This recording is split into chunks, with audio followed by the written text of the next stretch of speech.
Parliament में इस सरकार का थोड़ा भी यकीन होता तो नई पार्लियामेंट के उद्घाटन में राष्ट्रपति तक को नहीं आमंत्रित किया गया। यहाँ तक कि अगर ये आम जनता का कार्यक्रम होता या सरकार का भी कार्यक्रम होता तो कम से कम महामहिम राष्ट्रपति जी को रामलला मंदिर के प्राण प्रतिष्ठा कार्यक्रम में बुलाना चाहिए था। लोगों ने जब टिप्पणियां करना शुरू की तब उनको आमंत्रित पत्र भेजा गया। और यही नहीं, अगर ये धार्मिक अनुष्ठान होता तो सारे के सारे हमारे चारों शंकराचार्य इस कार्यक्रम में सम्मिलित होते।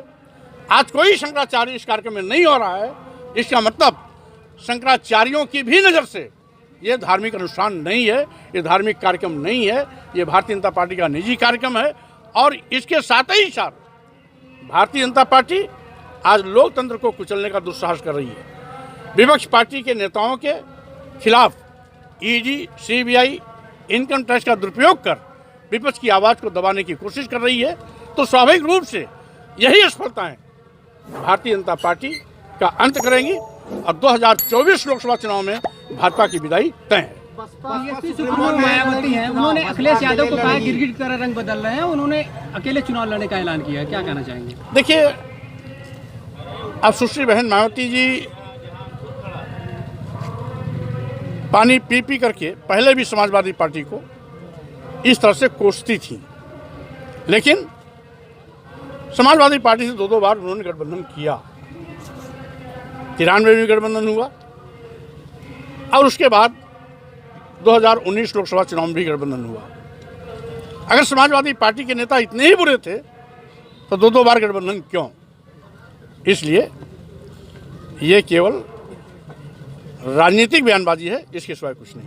दिल्ली का रास्ता यूपी से होके जाता है और बसपा अगर नहीं शामिल होती है तो इंडिया को झटका नहीं लगेगा। देखिए, बहुजन समाज पार्टी शामिल होती है नहीं शामिल होती है, इसका फैसला तो बसपा सुप्रीमो सुश्री बहन मायावती जी करना है, इसका उत्तर मैं नहीं दे सकता।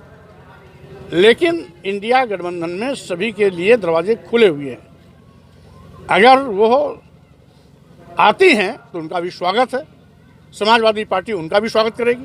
अखिलेश जी ने कहा कि उनको प्रधानमंत्री हम बनाना चाहते थे, इसमें कोई दो राय नहीं। 2019 लोकसभा चुनाव का गठबंधन सपा बसपा का ये बताता है कि अखिलेश यादव जी ने झुक करके सुश्री बहन मायावती जी के सम्मान में बसपा से हाथ मिलाया था। यहाँ तक कि मनचाही सीटें भी सुश्री बहन मायावती जी ने ली थी और उसी का परिणाम था कि वो 10 सीट जीतने में सफल हुई, जबकि समाजवादी पार्टी मात्र 5 पर सफल हुई। और अंत में आरोप भी उल्टा उन्होंने सपा पर लगाया था। लेकिन इसके बावजूद अभी भी समाजवादी पार्टी पुराने मामले को भूल करके उनका स्वागत के लिए तैयार है। अगर गठबंधन में आती हैं तो उनका स्वागत। मनाने जाएंगे? भाई, मनाने की तो बात इसलिए नहीं उठती, जब सबके लिए दरवाजे खुले हैं, वो भी एक पार्टी की राष्ट्रीय अध्यक्ष हैं, 4 बार मुख्यमंत्री रही हैं, तो स्वाभाविक रूप से वो खुद राजनीतिक गुणा भाग जानती हैं, इसलिए वो मनाने का कोई प्रश्न नहीं उठता। वो बहुत वरिष्ठ नेता हैं, हम समझते हैं कि समय रहते वो कोई न कोई सकारात्मक फैसला लेंगे। आइन वक्त पे इस तरह से जिस तरह मुकरी हैं, क्या लगता है ईडी सीबीआई का कुछ तो नहीं मामला है? अब इसका उत्तर तो सुश्री बहन मायावती दे सकती हैं, हम कैसे दे सकते हैं?